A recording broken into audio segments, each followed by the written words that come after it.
दोस्तों नमस्ते। आनंदीबाई रावरानी कला वाणिज्य विज्ञान महाविद्यालय वैभववाड़ी। मित्रों, हिंदी साहित्य का इतिहास जिसमें हम इकाई 2 के अंतर्गत आदिकाल की चर्चा कर रहे हैं। पहले तासिका में हमने देखा है कि आदिकालीन साहित्य जिसमें परिस्थितियाँ उसमें विचार किया गया था राजनीतिक परिस्थिति और धार्मिक परिस्थितियों का।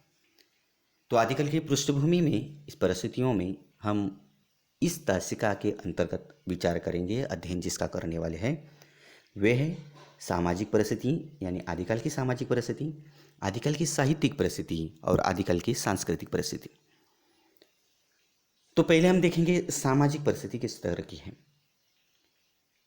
जहाँ पर राजनीतिक और धार्मिक परिस्थितियों के कारण समाज में विशृंखलता आ गई थी। जनता, शासन तथा धर्म दोनों ओर से निराश्रित होती जा रही थी। सामान्य जनता अशिक्षित थी, जो साधु सन्यासियों के शापों और वरदानों की ओर दृष्टि लगाई रहती थी।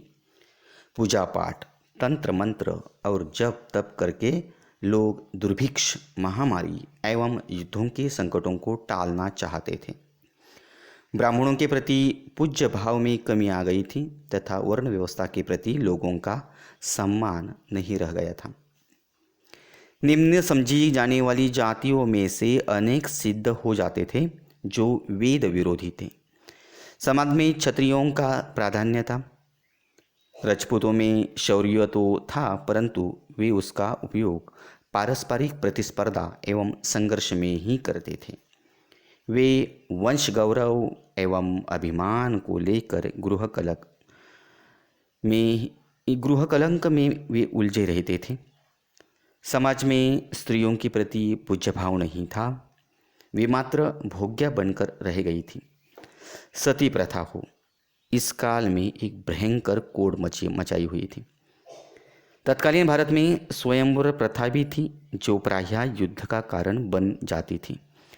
सुंदर राजकुमारियों से बलपूर्वक विवाह करने के लिए राजपूतों में युद्ध छिड़े जाते थे या युद्ध छिड़ जाना एक सामान्य बात बन गई थी। राजा और सामंत अंतर्मुखी रंगरेलियों में वे व्यस्त रहते थे।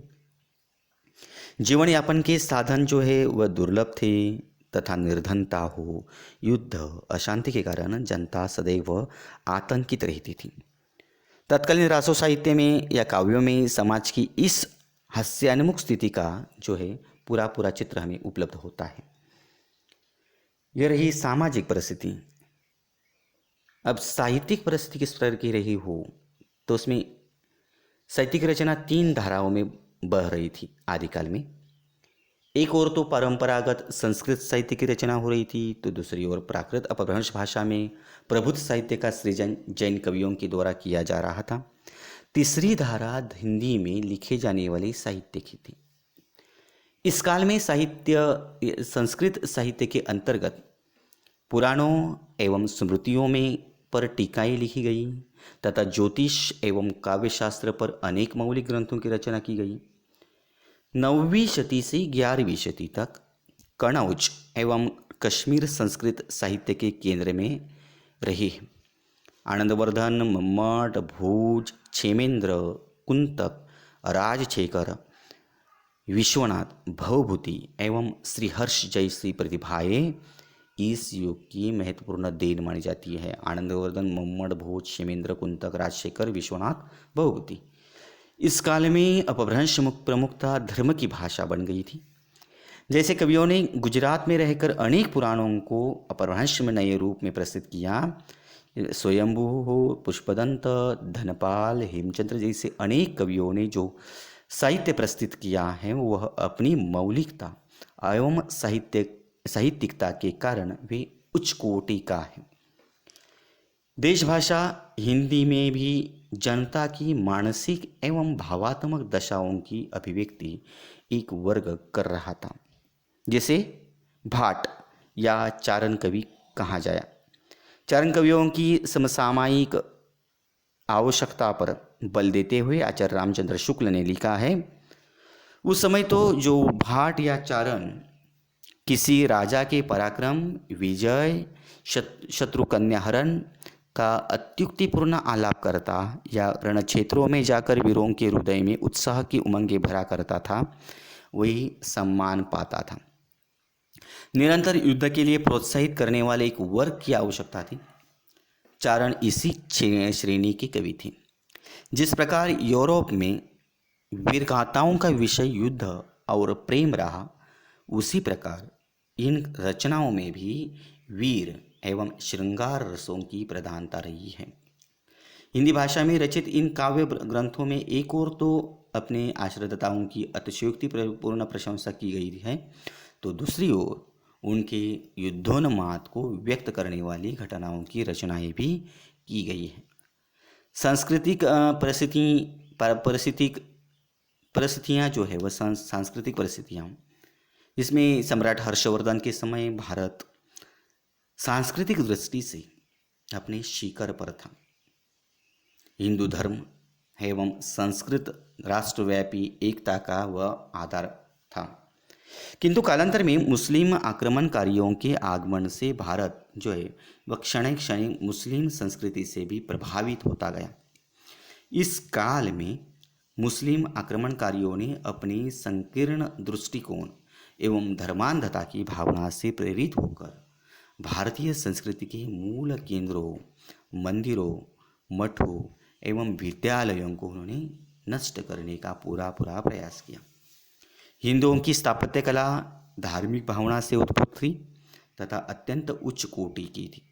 प्रसिद्ध इतिहासकार अल ब्रूनी के अनुसार हिंदू कला के अत्यंत उच्च सोपान पर पहुंच चुके थे। मुसलमान जब उनके मंदिर आदि को देखते हैं तो उनको आश्चर्यचकित हो जाते हैं। वे न तो उनका वर्णन कर सकते हैं और न वैसा निर्माण कर सकते हैं। संपूर्ण भारत में ऐसे अनेक मंदिरों का निर्माण आदिकाल में हुआ, जिसमें आबू का जैन मंदिर है, खजुराहों का कंदर्पेश्वर पुरी है, पुरी भुवनेश्वर, वेलोर, कांची आदि के मंदिर इसी काल की देन रही है। मुस्लिम संस्कृति का प्रभाव आदिकालीन हिंदू संस्कृति पर अनेक क्षेत्रों में पड़ने लगा था, जिसमें मेले, उत्सव, परिधान, आहार, मनोरंजन आदि अनेक बातों में मुस्लिम रंग चढ़ने लगा था। दूसरी ओर हिंदू संगीत कला, वास्तुकला, आयुर्वेद एवं गणित का प्रभाव मुस्लिम संस्कृति पर पड़ने लगा। यह निष्कर्ष निकल लेना इस दशा में यहाँ पर असंगत न होगा कि आदिकालीन भारतीय संस्कृति परंपरा से विच्छिन्न होकर मुस्लिम संस्कृति के गहरे प्रभाव को स्वीकार करती जा रही थी। संगीत के क्षेत्र में दोनों संस्कृतियों ने परस्पर आदान प्रदान पर्याप्त मात्रा में किया है, जिसमें गायन वादन और नृत्य पर मुस्लिम प्रभाव पड़ रहा था तथा अनेक वाद्य यंत्रों, सारंगी, तबला, अलगोजा से हिंदू परिचित हो रहे थे। आदिकालीन भारतीय संस्कृति निश्चित रूप से जो है वह हास्यान्मुख संस्कृति थी। तो हमने आज देखा है सामाजिक परिस्थिति, साहित्यिक परिस्थिति और सांस्कृतिक परिस्थिति। तो आदिकाल की परिस्थितियाँ किस प्रकार की थी, इसका अध्ययन हमने किया है। फिलहाल आज हम यही रुकते हैं।